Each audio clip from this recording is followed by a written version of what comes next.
Bom dia, boa tarde, boa noite, boa madrugada e dependendo do momento em que você estiver assistindo. O nosso último vídeo foi um vídeo que eu quis criar porque em que eu falo sobre vida, fatos e reflexões, que é um vídeo que não necessariamente eu vou analisar questões econômicas. Isso porque o Carlos Arthur, eu não sou apenas economista 24 horas por dia.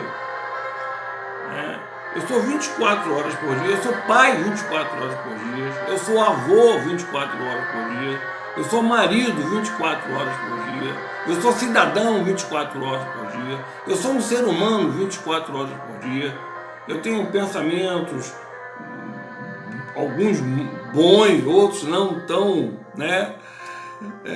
um quanto tanto desagradáveis, 24 horas por dia. Então, no item que eu criei, crise, fatos, reflexões, não necessariamente é um vídeo atrelado a questões econômicas. O de hoje, sim, o de hoje é atrelado a questões econômicas. Eu gosto sempre de utilizar fontes primárias. Eu não gosto de pegar em jornal, o jornal, um grande jornal de São Paulo, não sei o quê, que um colunista lá até mandou o Bolsonaro se matar, uma história dessa aí que aconteceu aí. Eu nem leio esse jornal, inclusive, mas eu ouvi tanto falarem, acabou que chegou ao meu conhecimento, E tem uns jornais que são, uns são totalmente a favor, outros são totalmente contra. Então, você tem que ser isento, Eu, como economista, eu não posso seguir aquela linha do ismo, Ou seja, ser tendencioso, A tendenciosidade, ela afasta a pessoa da verdade, afasta a pessoa do ponto de equilíbrio, Afasta a pessoa dos fatos, inclusive. E a Agenda Brasil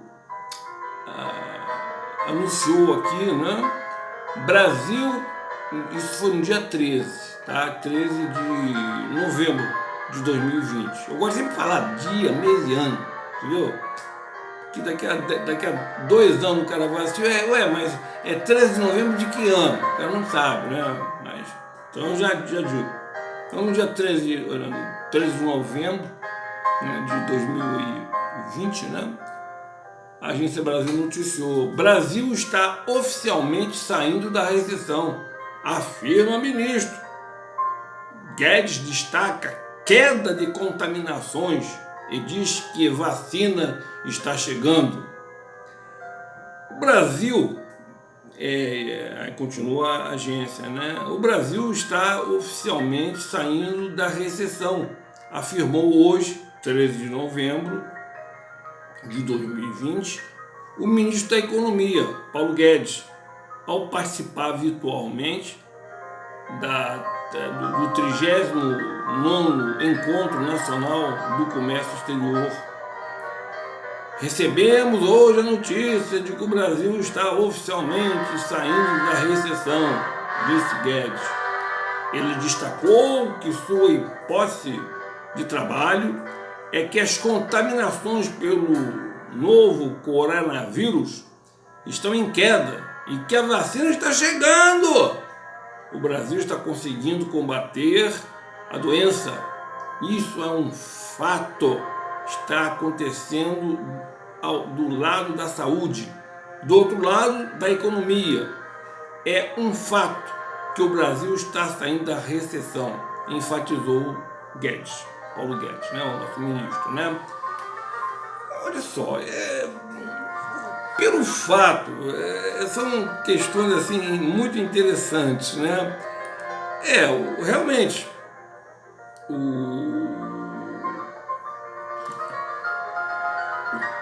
se você relacionar setembro em relação a agosto, existe uma evolução.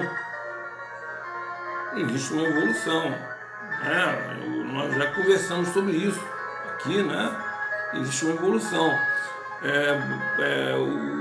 O setor de indústria, por exemplo, ele saiu setor da construção, aqui,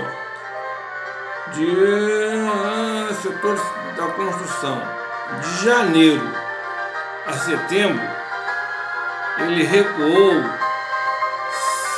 de janeiro até setembro de 2020 em relação ao mesmo período de 2019. A indústria em geral recuou 7,2%. O setor de serviços avançou 1,8% em setembro, em relação a agosto. Mas vocês têm que observar que agosto a base estava lá embaixo, é uma base depreciada. Então qualquer oscilação positiva produz um resultado positivo também. Então o setor de serviço, a manchete aqui do IBGE, né? O setor de serviço avança 1,8% em setembro, quarta alta consecutiva. Quer dizer, isso aí é um ângulo, né? Vocês estão lembrados das figuras geométricas, né? Dependendo do lado que você estiver analisando, ele tem uma cor, né? Não é isso?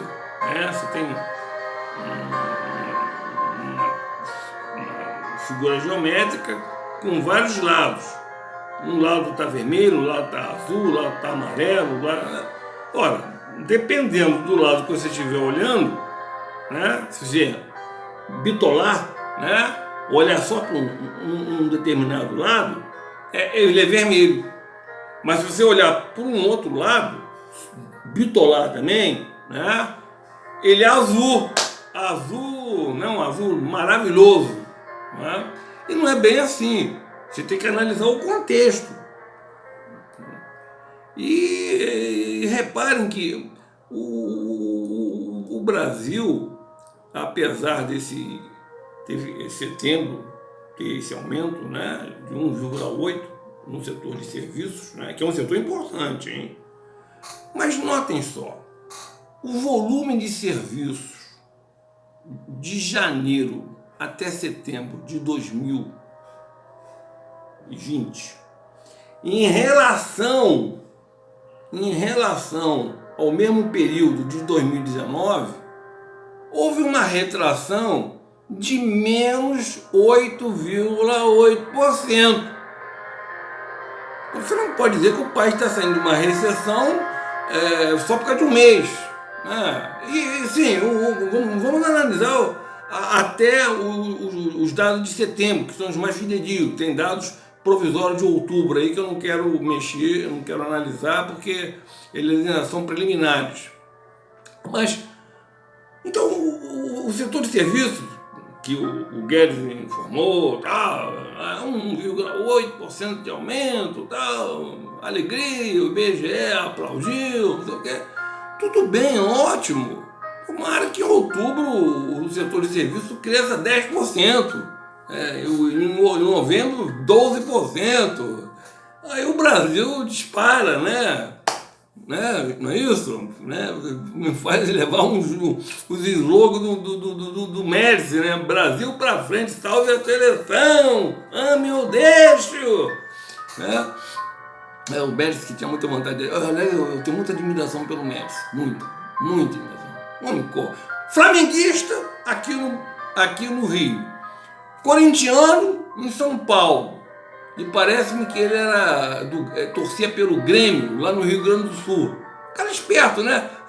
Só torcia pelos times mais, né? E ele ia aos estádios e tal. Não sei quanto segurança tinha ali. Já devia ter mais segurança do que pessoas presentes no Maracanã. Exagerando, é claro, né? Mas um homem desse para sair na rua, eu imagino, né? A indústria, no mesmo caso, a indústria, que também tem uma participação significativa no PIB, a indústria, no período janeiro até setembro de 2020, em relação ao mesmo período de 2019, a indústria recuou 7,2%, reduziu 7,2%. E o comércio varejista, parece até conta de mentiroso, né? Mas está no IBGE, né? O comércio varejista também no período de janeiro até setembro de 2020, em relação ao período passado, a 2019, teve uma variação de 0,0%. Eu até destaquei no vídeo anterior, né, que não é 0,0%, é que está trabalhando apenas com uma casa decimal.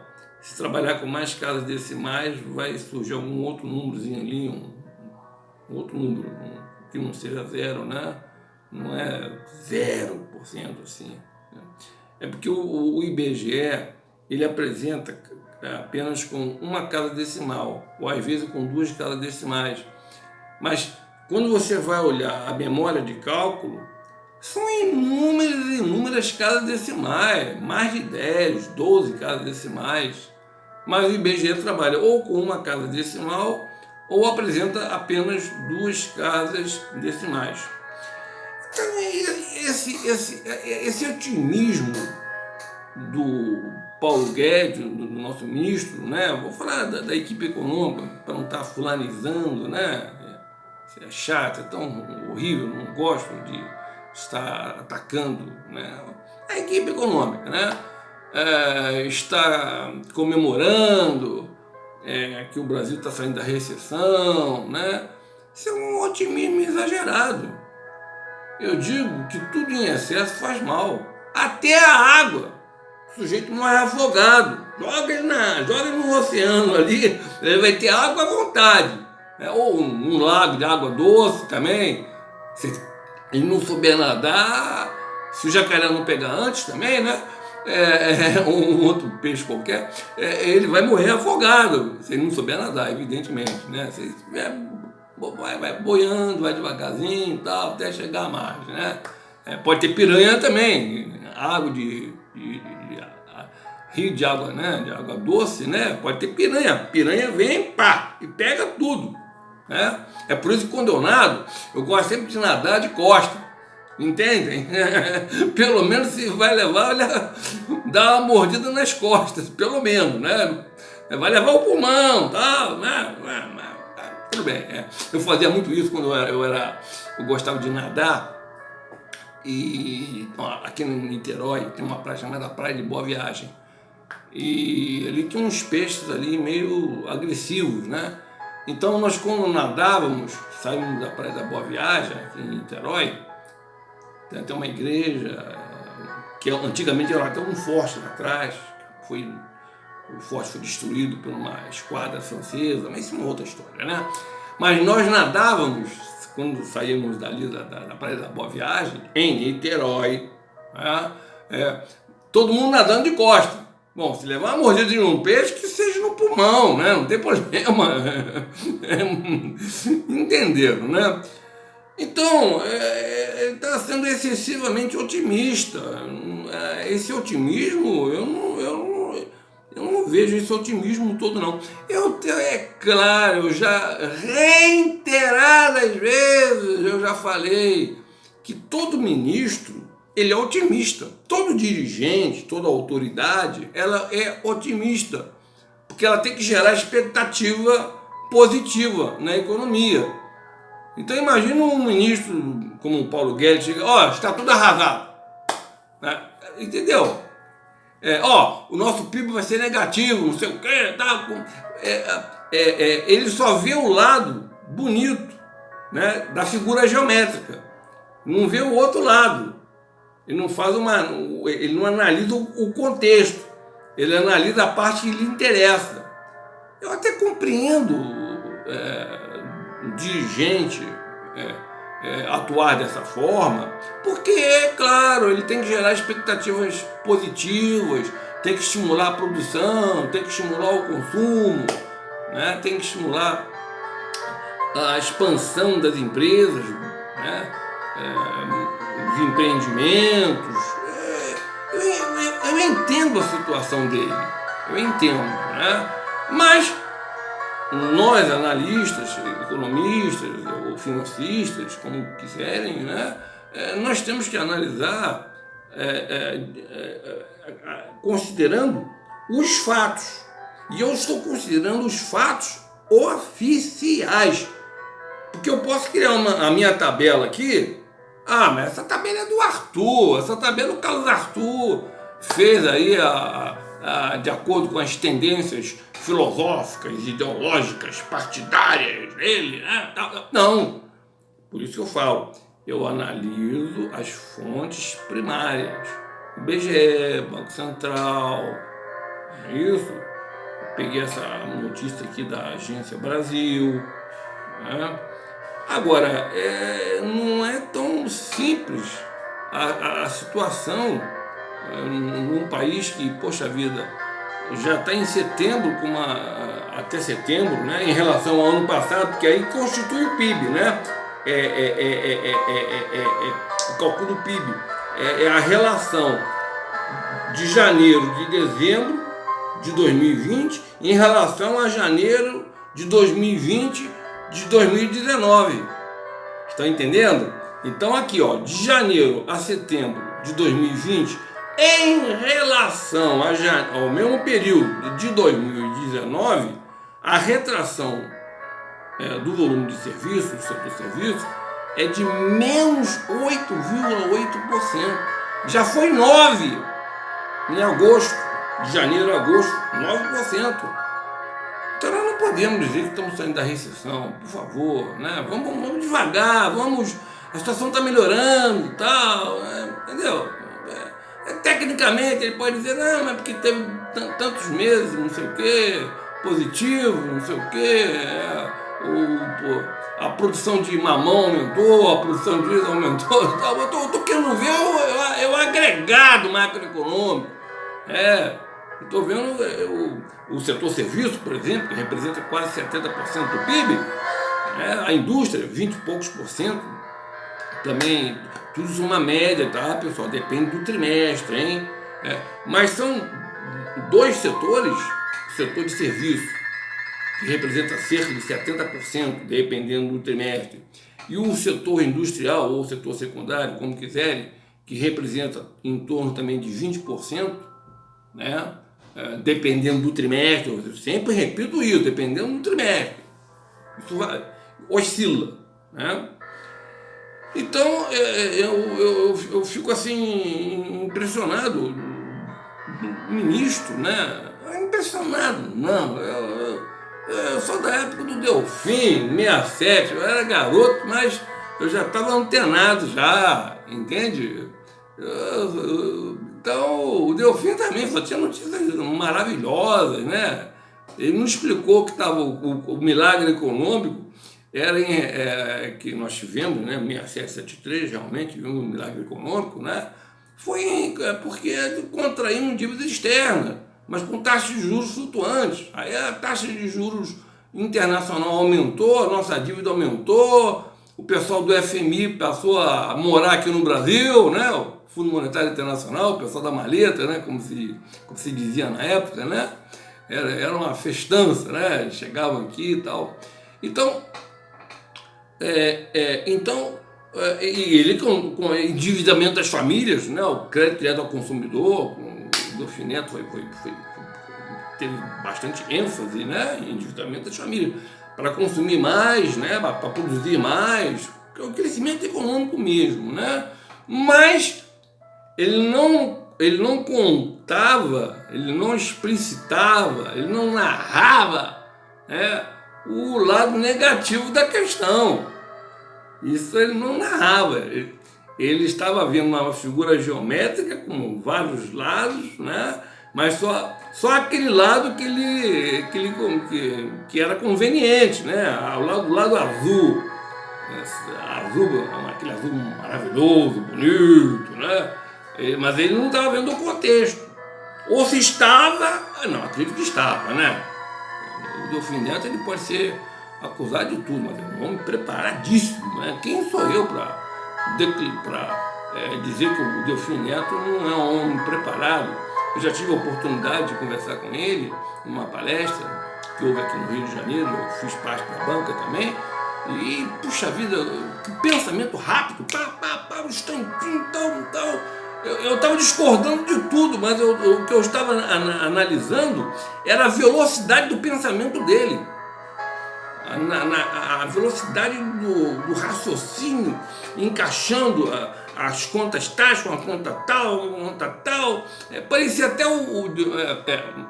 aqueles generais que querem mostrar serviço para o seu presidente, né? Não vou declinar aqui o partido, porque fica até chato, e o país também, né? Olha, nós estamos ganhando a guerra, matamos 100 soldados inimigos. A gente esquece de dizer que morreram 1000 soldados da tropa dele. Isso ele esquece de dizer. Ele falou que matou 1000 soldados, 100 soldados, mas omite que morreram 1000 soldados da tropa em que ele estava comandando. Então é essa questão que eu estou falando. O sujeito está contando só o lado bom da história, não conta o lado ruim, né? Agora, com relação à vacina, olha, sinceramente, olha, se eu tivesse dinheiro, se eu tivesse capital, eu ia abrir um laboratório para mim, para fazer essa vacina. Vocês imaginaram? Os maiores interessados na vacina, bom, em primeiro lugar é a população, porque a população necessita, né, de uma vacina, né, que proteja do vírus, né? Eu acho que é a maior interessada. Mas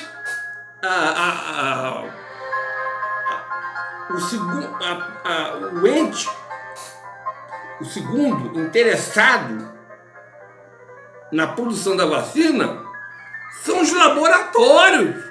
Vocês já imaginaram o lucro que vai ter fabricando? Olha, o Brasil tem 212 milhões de habitantes. É claro, nem todo mundo vai ser vacinado, mas vamos botar a metade aí, 100 milhões. Já pensou? E essa Pfizer, né? Parece que é a vacina mais cara. Eu já ouvi falar nisso, isso aí eu não estou confirmando não, tá? Mas eu ouvi falar isso, que é a mais cara, né? Acho que sofreu uma interrupção aí, mas eu acho que voltou, tal. Imagina as pressões políticas ali, né? Políticas, de natureza ideológica, né? Entenderam, né? Aquelas intenções inconfessáveis, né? Mas vocês imaginaram o lucro que essas indústrias farmacêuticas vão obter com a fabricação? Brasil uns 100 milhões, Estados Unidos mais uns 200 milhões, tem a Europa também, Inglaterra, Alemanha, Rússia e tal. Eu não sei se na Rússia como é que vai ser aquilo lá, é meio esquisito, né? Na China eu também não sei se eles vão fazer, tá? Eu sei que vão fazer, mas eu não sei como é que vai sair do caixa do governo. Eu não sei se vai ser por livre, espontânea vontade, o laboratório vai doar. Isso eu não sei, tanto na China como na Rússia. Não sabemos, né? Então, eu não estou levantando suspeita aqui do Estado democrático desses dois países, não, hein? Por favor, tá? Até porque eu gosto da China, hein? Eu gosto da China. Vire balança comercial, vire saldo da balança comercial. Eu gosto da China, não quero briga com a China. Que ao contrário que falam, o saldo da balança comercial brasileira, ela é muito maior com a China do que com os Estados Unidos. Com os Estados Unidos é deficitária. O pessoal fala, é o segundo país em balança comercial e tal, mas é saldo deficitário. Eu botei em blog aqui, nos vídeos, botei no blog também, do Ministério do Comércio Exterior, né? Os Estados Unidos realmente tem volume, mas o saldo da balança comercial é deficitário para o Brasil em relação aos Estados Unidos e hiper superavitário em relação à China. Então, poxa vida, o povo chinês é o melhor do mundo, né? Nós temos que diversificar essa balança comercial. Hein? O dia que essa China brigar com quem aí, não sei, encontrar um outro comprador, não sei, aí tem a Austrália ali, tem outros países ali por perto e tal. O Bolsonaro afirma que eles precisam de alimentação, de alimentos e tal. E ali na Austrália, acredito que o frete seja menor, né? Naquela área ali, né? Os chineses já devem estar pensando nisso, né? Mas muito bem. Então, em termos de grupo, o segundo grupo mais interessado na vacina é o grupo das indústrias farmacêuticas. Vão ganhar muito dinheiro. Assim vai ser eu compraria até a ação dessas empresas aí, porque se isso aí realmente, né? Agora, eu espero que a técnica, né, seja mais importante do que o interesse. Porque, uma vez que essa vacina vai ser vendida, né, ao país, né, vai ser de graça para nós, cidadãos brasileiros. Mas o governo vai pagar, ok? Então, o que acontece? Eu espero que todas as fases, né, sejam devidamente efetivadas para que não haja problema, né? Morreu uma pessoa por suicídio, não se sabe se ela tentou suicídio outras vezes, ou se esse remédio, esse remédio da PAIF, ele altera, não sei, pessoas que tomam remédio tarja preta, eu não sei, eu não sou infectologista, né? Eu estou apenas conversando com vocês. Mas o que eu quero dizer é o seguinte, as medidas de segurança devem ser priorizadas. Essa pressa de lançar logo a vacina no mercado, isso é interessante para as indústrias farmacêuticas, que vão ter um lucro fantástico. Eu fiz anúncio aí de um programa aí, tudo bem. Pessoal, por hoje basta. Muita paz, muito amor, muita paz profunda, aquela paz profunda que tanto necessitamos, que essas autoridades tenham muita responsabilidade. Nós não estamos tratando apenas de números, estamos tratando de vidas, saúde, né? Então, discernimento para as autoridades. Discernimento para as autoridades. Discernimento para as autoridades. Que assim seja, meu Pai. E assim está feito. Graças a Deus.